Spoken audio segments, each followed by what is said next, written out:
10%? 10%? Garrick's laughter echoed off the glass walls of his corner office, bouncing around me like razor blades. You want a 10% raise after what? 12 years? That's... He couldn't even finish his sentence before another wave of laughter shook his shoulders. I stood frozen, clutching my portfolio of achievements, the tangible proof of my value. The 60-page document containing every algorithm, every process improvement, every late night I'd sacrificed while he collected bonuses large enough to buy vacation homes. The system I designed cut delivery times in half, I said, my voice smaller than I wanted it to be. The Eastwood account alone. Garrick waved his hand dismissively, still chuckling as he leaned back in his chair. Everyone's replaceable, you know. Even you. He stared at me with that practiced CEO smile that never reached his eyes. If you think you're worth more, try your luck elsewhere. I felt something crack inside me. Not my heart, something deeper. The foundation of 12 years of loyalty, of believing that eventually hard work would be recognized. I understand, I said quietly, collecting my portfolio. The pages trembled between my fingers. Listen, Garrick's voice softened with artificial concern. You're good at what you do, but you're a back office function. The board doesn't even know your name. That's just business. That's when I knew exactly what I would do. I'm Ivy, by the way, 34 years old, supply chain algorithm specialist, and until that moment, pathologically afraid of conflict. The kind of woman who apologizes when someone steps on her foot. The woman who stayed at the same company for 12 years despite being paid 20% below market rate because I believed in loyalty. Because I thought my work would eventually speak for itself. Before I go any further with this story, I'd really appreciate if you could take a second to tell me in the comments where you're watching from. This happened in the Midwest, but I want to know if stories like mine resonate everywhere. And if this is something you've experienced too, please hit that like button and subscribe, because what I'm about to tell you might save you years of your own life. I walked back to my cubicle, yes, cubicle, after 12 years, past the glass-walled offices of managers who'd been at the company half as long as me. My desk sat in the corner of the 5th floor, surrounded by empty workstations. Our department had shrunk from 15 people to just 3 over the years, not because we needed fewer people, but because my algorithms had automated so much. My computer screen showed an email notification, the quarterly company newsletter with a feature on how Garrick's innovative supply chain revolution had saved our biggest client, Eastwood. My revolution. My 18-hour days for 6 months straight. My solution that cut their logistics costs by 40%. Beside my keyboard sat the cold coffee I'd abandoned 3 hours ago when I'd finally gathered the courage to ask for that raise. Beside it, a framed photo of my parents. Dad worked 35 years at the same factory before they closed it down. Loyalty matters, he always said. Mom nodded along, believing it too. I opened my drawer and pulled out a small leather notebook. Inside were ideas I'd jotted down over the years. My personal projects, documented meticulously with dates, times, and development notes. Ideas I'd explored on weekends, refined on my own laptop, built on my own time. Ideas the company had implemented without formal acquisition because I'd been too accommodating, too eager to prove my worth. I flipped through the pages, stopping at my notes from 3 years ago. A series of algorithms that became the backbone of our entire distribution system. At the top of the page, my handwriting, personal project, supply chain optimization through predictive modeling, began 11 by 14, home system. What Garrick never knew, what the company's legal department had been too careless to investigate, was that I'd never signed over the rights to these personal innovations. The boilerplate employment contract covered work done during company time using company resources. My most valuable creations were documented as personal projects developed on my own equipment during my own time. I picked up my phone and scrolled to a number I'd saved but never called.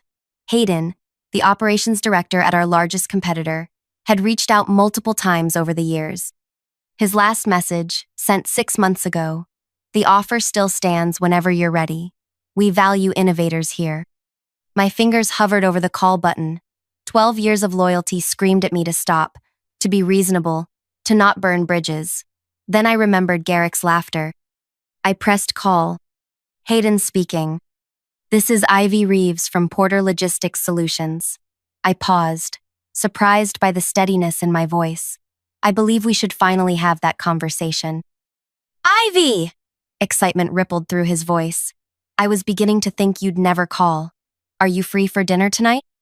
5 hours later, I sat across from Hayden at a restaurant that required reservations weeks in advance. He'd made one call.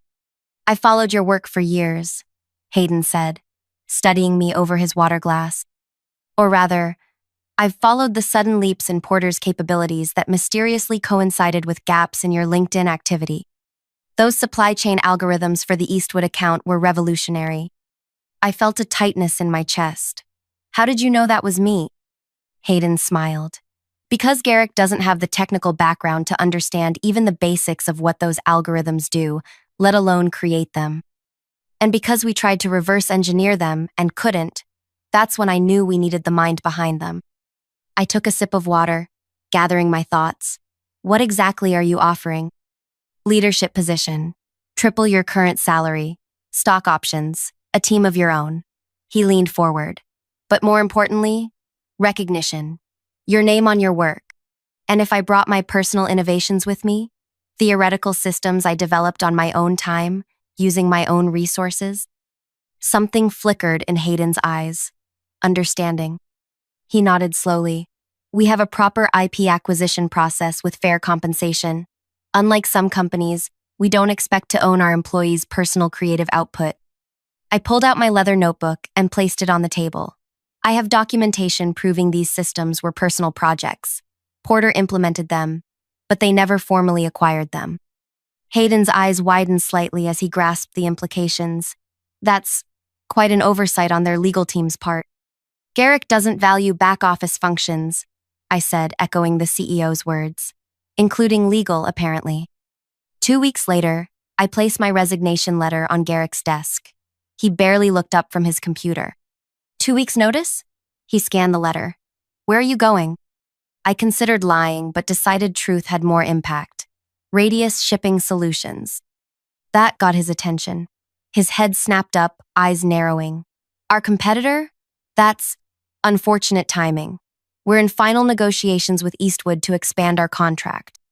I know, I said. I built the delivery model for that proposal. Garrick's expression shifted from surprise to something resembling concern. We should discuss retention options. Perhaps that raise you mentioned. The offer from Radius is triple my current salary, plus leadership position and stock options. He laughed, but it sounded hollow now. They're overpaying. You'll be disappointed when they realize you can't possibly deliver what they're expecting. I smiled, feeling a strange new confidence. We'll see. My last 2 weeks were oddly peaceful.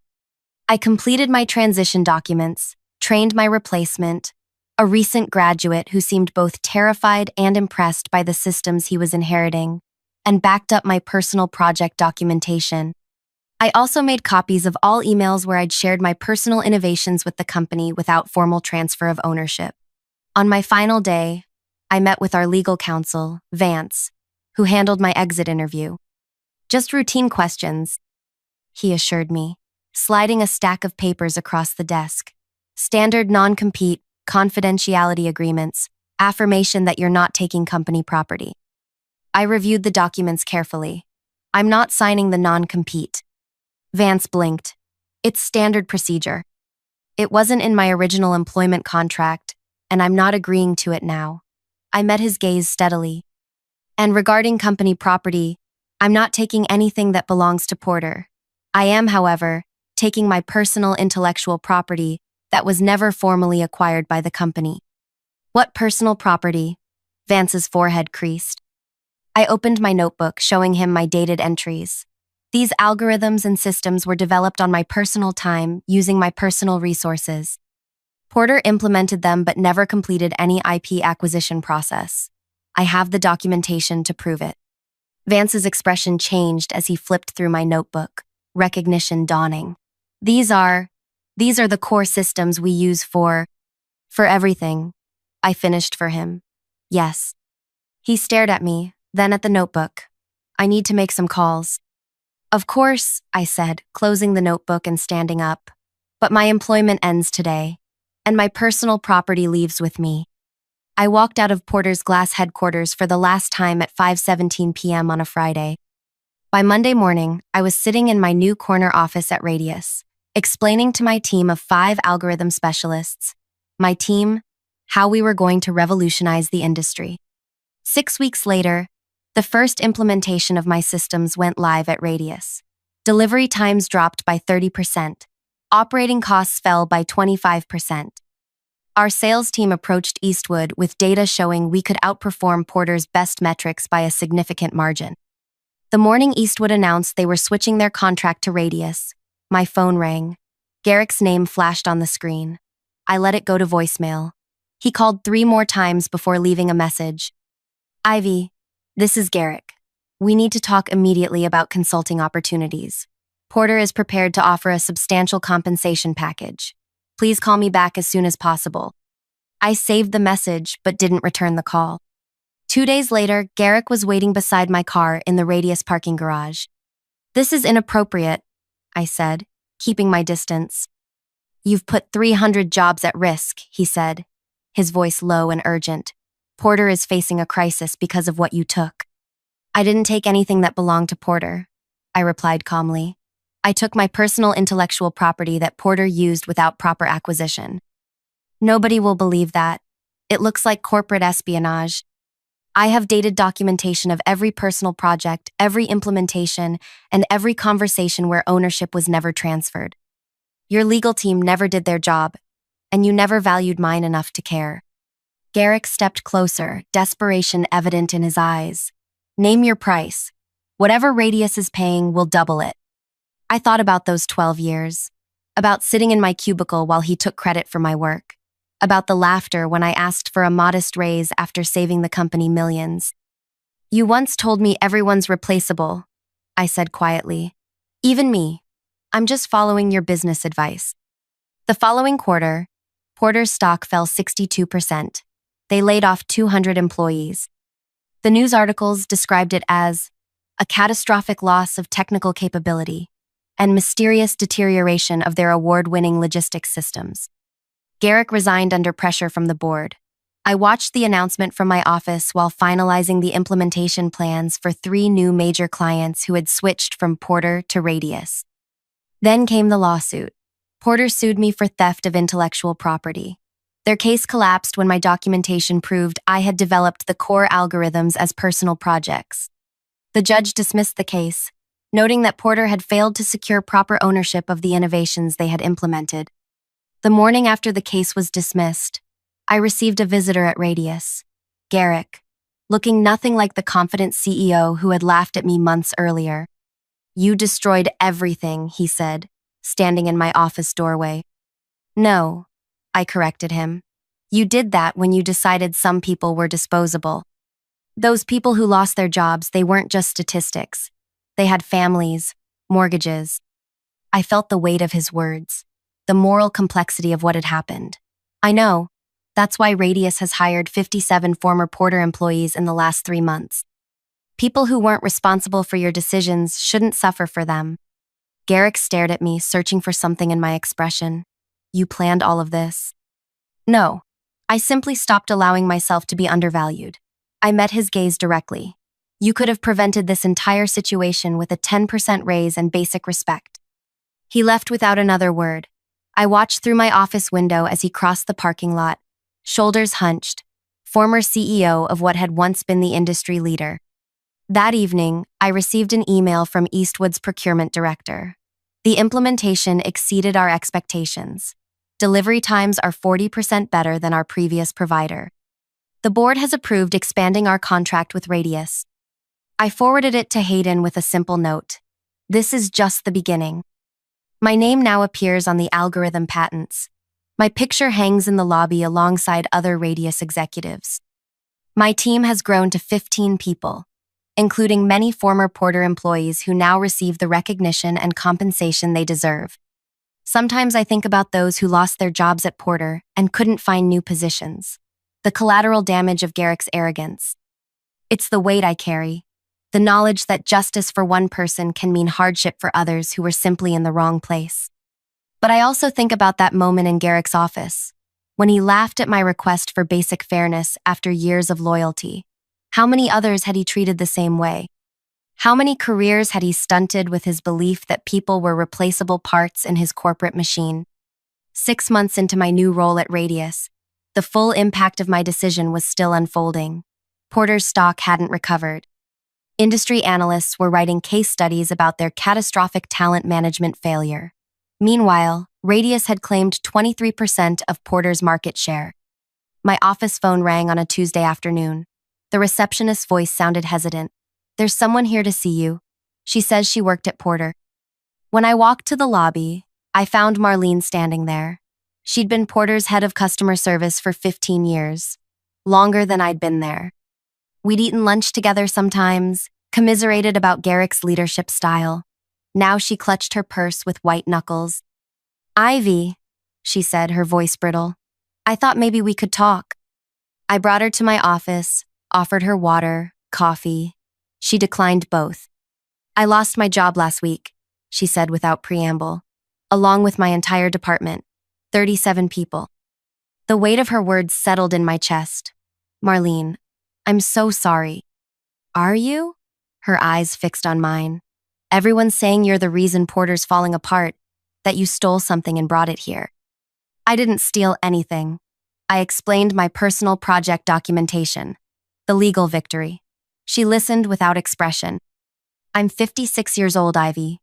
Who's going to hire me now?" I leaned forward. "Radius will. We need experienced customer service leadership. I can speak to Hayden today." She shook her head. "I didn't come here for a job." "Then why did you come?" Marlene looked around my office.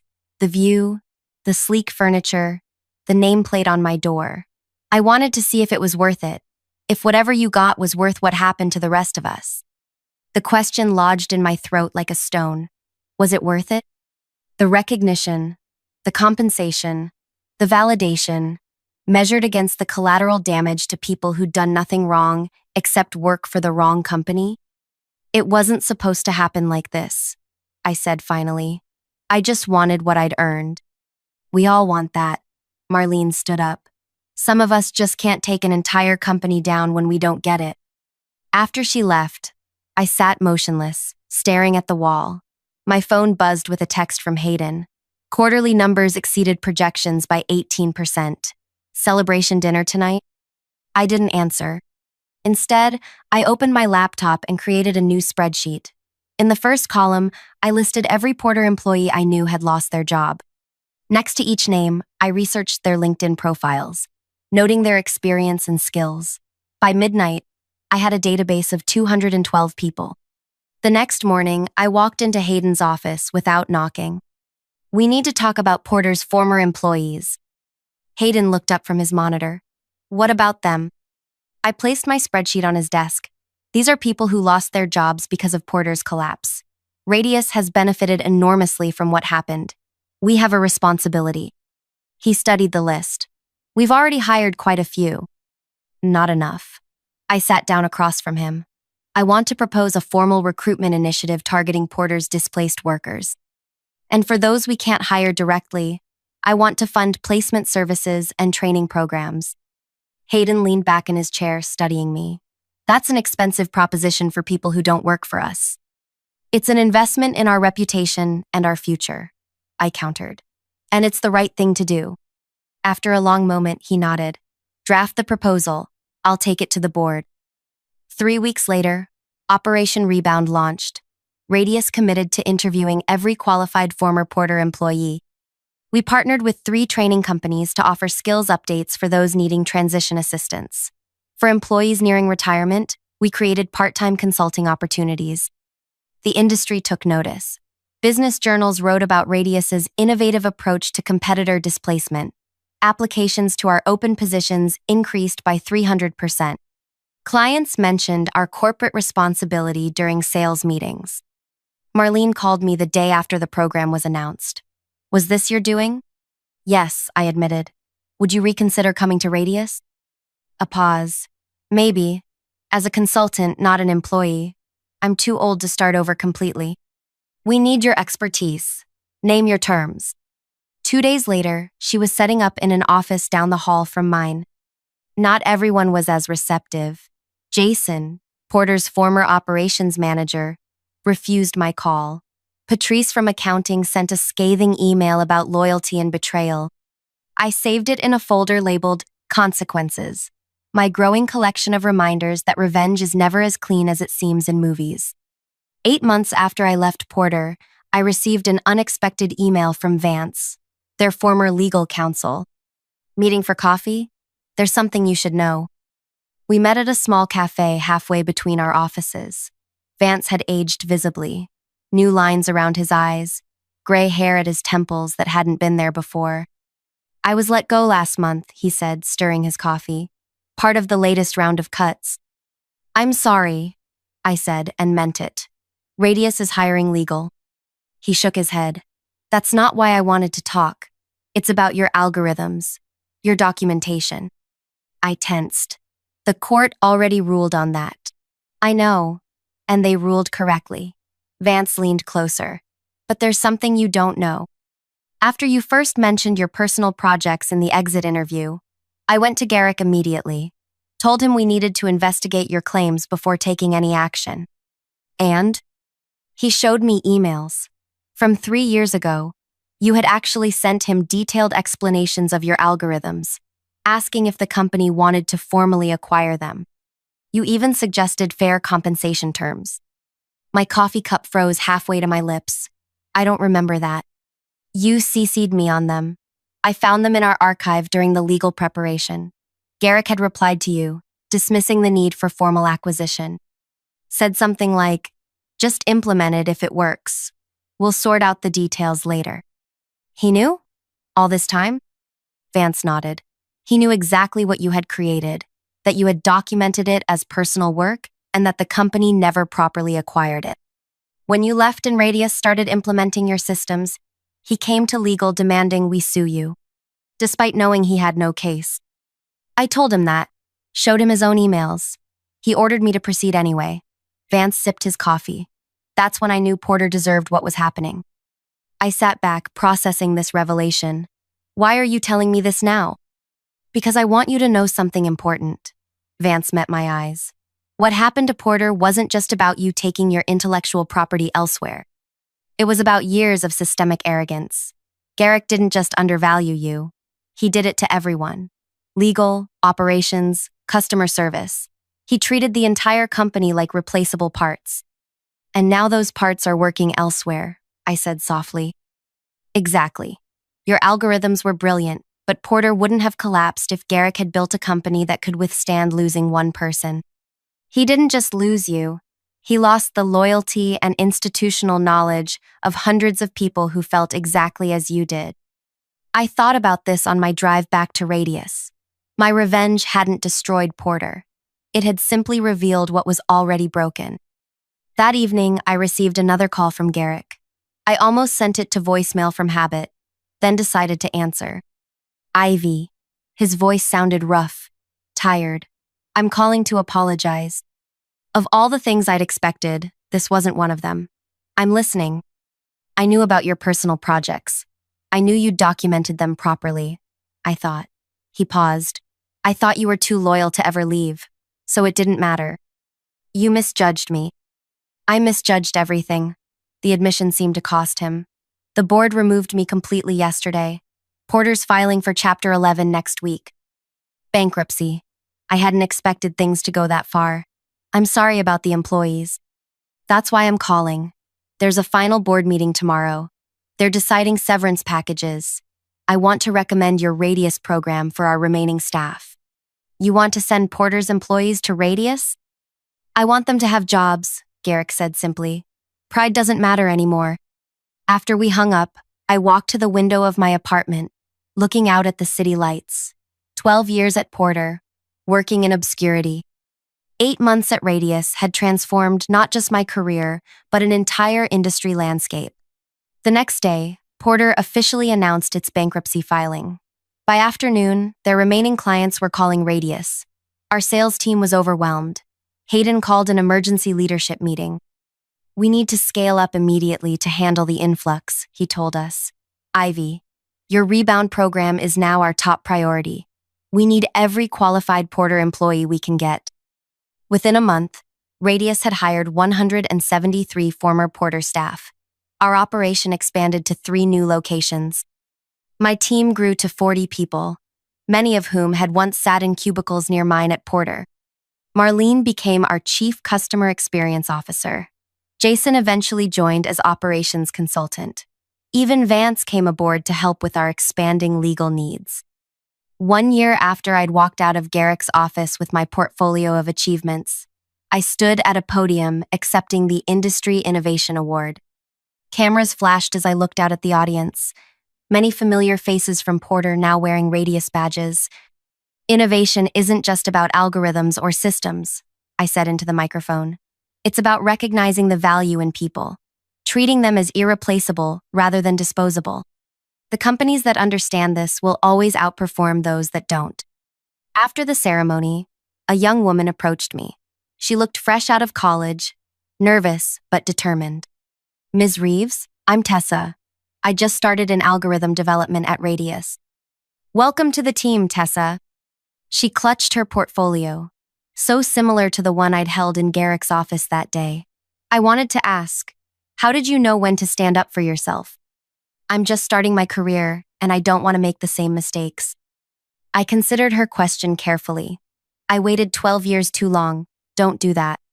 But aren't you worried about seeming difficult, ungrateful? I smiled.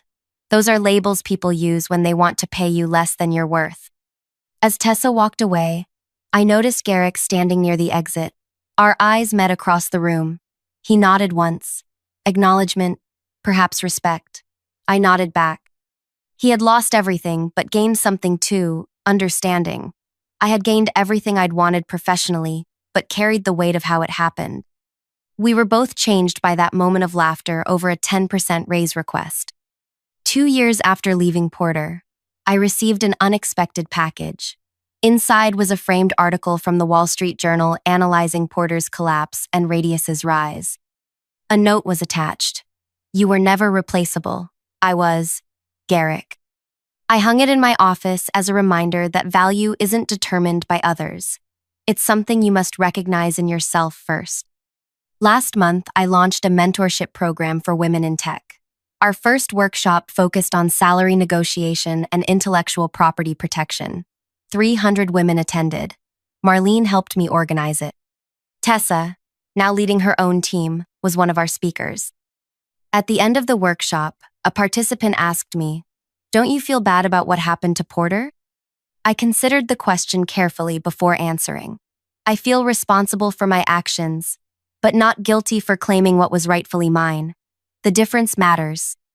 As I look back now, I understand that true revenge wasn't watching Porter collapse or seeing Garrick lose his position. It wasn't even my corner office or industry award. Real revenge was discovering my own worth and refusing to let anyone discount it again. It was creating a workplace where people like me, people like the person I used to be, would never need to wait 12 years for recognition. If you're watching this and questioning your own value in your workplace, remember, loyalty is admirable, but it should flow both ways. Document your achievements, know your worth, and never, ever apologize for asking to be valued appropriately. The algorithms I created were complex, but the lesson was simple. No one determines your value but you. If this story resonated with you, please hit that like button. Share it with someone who might be sitting in a cubicle right now, wondering if they should speak up. Subscribe if you want to hear more stories about finding your voice in spaces designed to silence it. And leave a comment letting me know if you've ever had to make a similar choice between loyalty and self-worth. Because sometimes the most powerful thing we can do is simply refuse to be replaceable.